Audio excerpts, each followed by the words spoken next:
Today, women find themselves in the middle of a linguistic revolution. Do you know what the leading cause of death for pregnant people is? Pregnant people. Well, she had to tick a box calling herself a birthing parent, not a mother. Arrogance for cis women to believe that they own periods, that they own womanhood. You don't. We're seeing terms like birthing person and people who menstruate emerging in our conversations. I'm not a birthing person. I'm a mother. I'm a mother. These phrases aim to be more inclusive.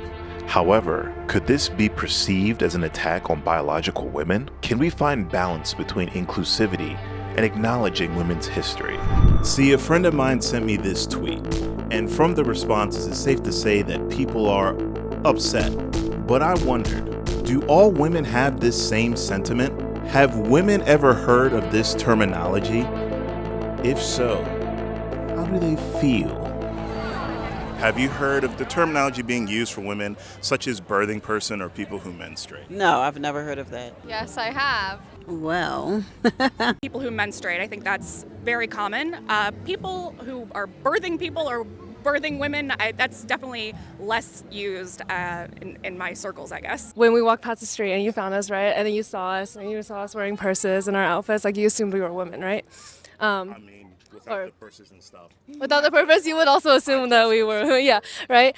What are those terms? What do they mean to you? How do you feel about them? I feel like they're accepting, they're inclusive, and that we should be using them for all people who menstruate and all people who have babies.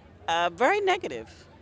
Why is that? Because it seems like we're put in a category that for something that hasn't been happening since Eve, since Genesis. So you sound old school. I am old. So old school. I was not going to bring up age, but it's fine. But it's fine. You look 21. Thank you. You look 21.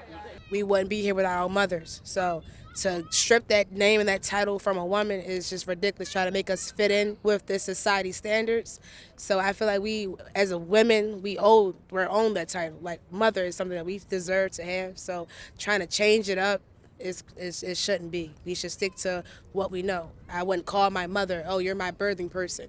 I would call her my mother. Biologically, that's the end goal of that function, right? Like the menstruation is for the purpose of birthing, right? But that doesn't mean that your purpose as a woman is for birthing. For me, I feel like people who menstruate, why not just say women? We all menstruate.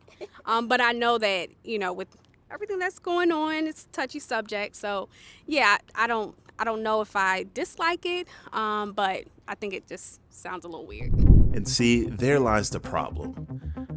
I'm no expert, but I'm starting to realize that navigating these discussions is somewhat of an art form. You have to be equal parts wordsmith, diplomat, mind reader. It's like being a language ninja while also skillfully dodging potential faux pas and sidestepping miscommunications. It shouldn't be this difficult, right? Not necessarily, right? Because I do use they pronouns. I use she and they pronouns. So even if I'm like woman presenting, like I'm not necessarily, identifying completely as a woman 100%.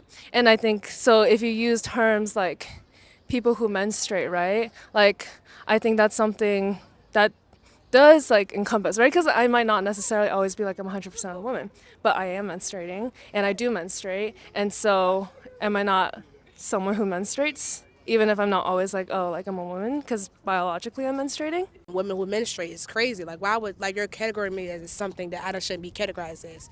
I should be simply a woman or a mother. Simple titles. Do women have a right to be upset? They came for her. Who came hard. for her? The mob. What mob? The online mob. For saying women? For making it, for pretty much pointing out that people that menstruate are women. They people disagree that with menstruate are women. Not everyone agrees with that. Birthing people, really? Come on. For me, it's not even like, oh, I don't want to be inclusive and I don't want to think of, transgender people. It's the phrasing, like, it just makes you sound like a weird object that like, you're a vessel and nothing more. Like birthing people just sounds weird. You are trying to take away the existence of natural born females who don't have any medical issues with their reproductive system, who are not confused about what nature gave them. You're trying to erase us and say that you are the same thing as us. You're not. You know, we have women who feel that there's a dilution of the essence of womanhood and diminishing of the challenges they face throughout history. Is it a valid concern? Is it even possible to find common ground in such a polarized debate? Birthing person, it doesn't quite have a ring to it, does it? Yeah, no. But I do think it's important to acknowledge that a lot of those terms, they kind of first originated in public health spaces. So they were really about, how can we get information that will help people look out for themselves? How do we get that information across? Most of the people who use it are trying to be more accommodating to transgender people. And I think a lot of people who get mad about this terminology think about it because they think that we are reducing women to their reproductive organs. Really, I think that the language actually pays more heed to our biological realities instead of wipe them away. It's like, we want to make sure everybody feels included, especially in this new world where a woman is not really tied to being biologically a woman and a man is not tied to being biologically a man. But especially as a Black woman who have had this long journey of fighting. The most disrespected group in society. Besides fighting for your rights as a mother, which is where this term birthing person comes in, because Black women are number one in birth mortality rates, and that's insane. So now it's no longer going to be an issue about me as a Black woman and my healthcare issue, but you're just gonna put me on top of that in a box where it's just I'm just this person that gives birth, and it gives this machinery kind of vibe to it. There's a lot of growing frustration that people feel like they always have to accommodate. I don't think that we can just adopt accommodation and inclusivity as goals without trying to take more time to understand why other people are resistant to that. This isn't the new terminology for women. It's a new communication tool set that some people are using. They don't need everyone else to adopt it because not everyone else is going to believe what they believe. I'm not in the wrong for me as a cis woman who is an ally to be I identify as a woman. This is what a woman means to me. It's this thing of what are we trying to get at here? What's the end goal? Because if it's just this thing of giving everything whole new definitions, we're gonna be in this ongoing cycle of fighting.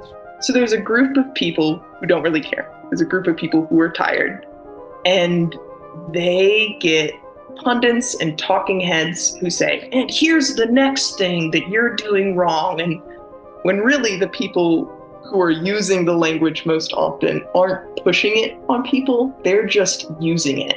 The reason that these people who don't really care feel like it's being pushed on them are because people are telling them that it is being pushed on them.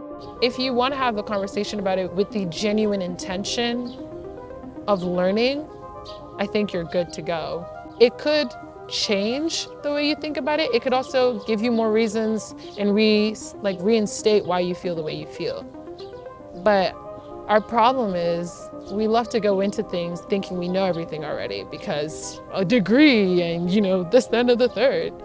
But if you've never experienced something, how are you supposed to know? I don't want to compromise with the people who think that trans people are evil and deeply flawed people. I don't think we find a clear way out of this. I think that this is only going to become more contentious, and at a certain point, the question stops becoming what language do we use, and it starts becoming who needs protecting and how do we protect them. This conversation is far from black and white.